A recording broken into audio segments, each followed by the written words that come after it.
This is Optimal Relationships Daily, episode 1192, 3 Extreme Things I Would Do on the Day of My Divorce, by Corbano of lovesagame.com. Hello, everybody, and welcome back to ORD. I am your host and narrator, Greg Audino.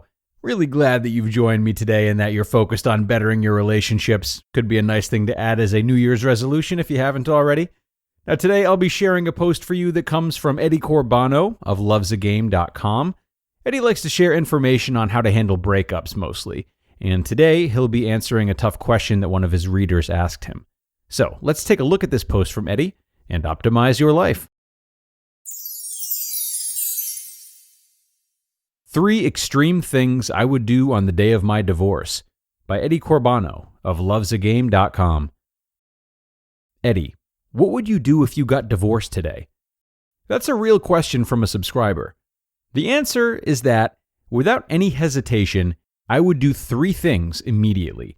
3 important things that 99% of people going through breakups tragically fail to do. These aren't easy, and they're somewhat counterintuitive, but doing them is a prerequisite for a fast recovery, if you have been chosen to take this path. Don't be shocked, some people just don't want to heal. It didn't come naturally to me either. 16 years ago, I was paralyzed and clueless about how to get over my then ex. I made all the mistakes you can make. The worst one was that I was so completely unmotivated to engage in my recovery for such a long time. I allowed myself to aimlessly float down the proverbial river, allowing things to happen. I had no control over anything anyway. My second worst mistake. Then, of course, it all came crashing down, and I lost a precious year of my life. Think about that. A year of my life, spending it by hoping, crying myself to sleep, walking through the streets like a zombie, almost losing my job, and worst of all, blocking myself from finding real love. I could have been with my today wife much earlier. What I didn't know back then is that recovery from a breakup progresses in stages, and it's a battle of mindsets and beliefs. 3 things you should do right after your breakup. So why should you care? How can you actually use this information? My hope is that this will pull you out of that mental state of inaction, if you are not seriously committed to your recovery yet. Maybe you're still clinging to hope or refusing to heal, fearing to lose them for good. Either way, here are 3 things Eddie Corbano, yours truly, would do if he were to sign his divorce papers today, and what you should do as well. Number 1, I would inform my ex immediately that I need time and space to heal. I would not want to be contacted in any way. I would inform her face-to-face about that, to send a signal of confidence and strength to myself. I would not allow myself to be pulled into drama. But there are many cases where it makes much more sense to send a no-contact letter instead. You can use a proven template like the one we have in our course. I would also inform my children that I would see them a little less frequently for a short period of time. I'd go above and beyond to protect their emotional well-being. Number 2, I would spend 80% of my efforts on convincing myself of 2 things. 1, it's over between us, and 2, this isn't my end, but my new beginning. As I've said before, wrong mindsets and beliefs are your enemies. I would fight this hard and with everything I've got, everything I've learned since my own breakup back then, and all the things that effectively worked on the hundreds of people I've coached since 2005. Number 3, I would find someone to help me stay on track with no contact. A no-contact buddy or no-contact group would take care of relapses and weak moments. Because the no-contact rule in theory is a great concept, but so hard to follow without help. It's really all about motivation and perseverance, giving you time for a change in perspective. You need this so you can rediscover the person you really are, without all the disturbing ex interference. That's what creates epiphanies and makes your recovery sustainable. Conclusion. The 3 steps I've outlined are the things you should do the minute you decide you want to get over your ex. I recommend anyone to follow this, as it will prevent you from sabotaging your own recovery. This is basically a rough blueprint for getting over anyone fast. Yes, I know it's all easier said than done. Believe me, nobody knows that better than I do. But here's the deal. You only have 2 options.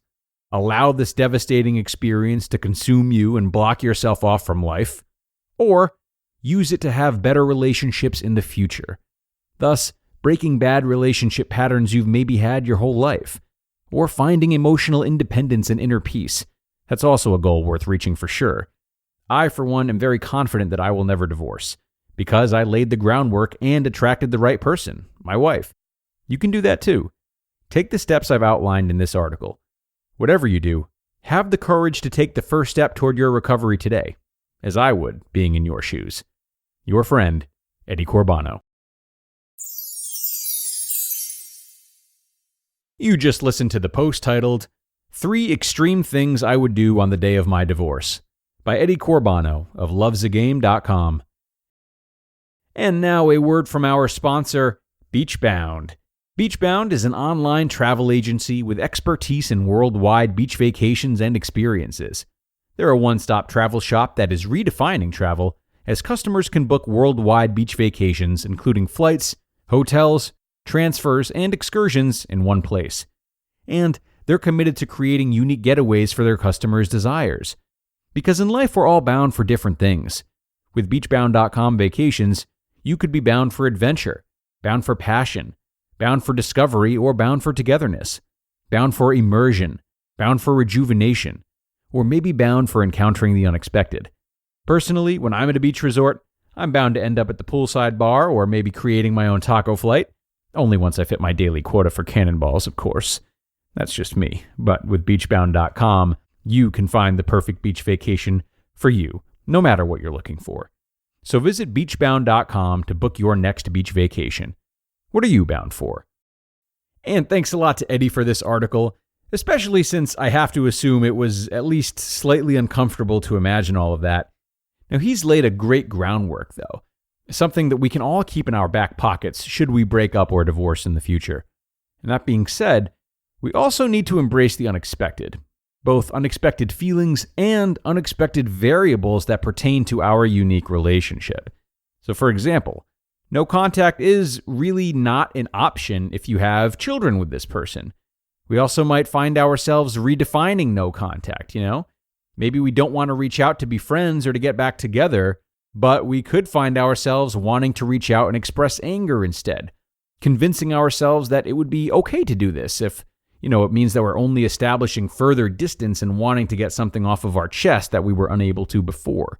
So, I would take this article and focus mostly on the foundation of it, which is to take space, heal, and find a support system, rather than getting so attached to the steps specifically. They are great, but they might be tougher to uphold than you think. That is going to do it for me, though, troops. As always, I thank you for being here and making another episode possible. I hope you liked this one and took something from it. Though hopefully, again, none of us ever have to break up or get divorced ever again.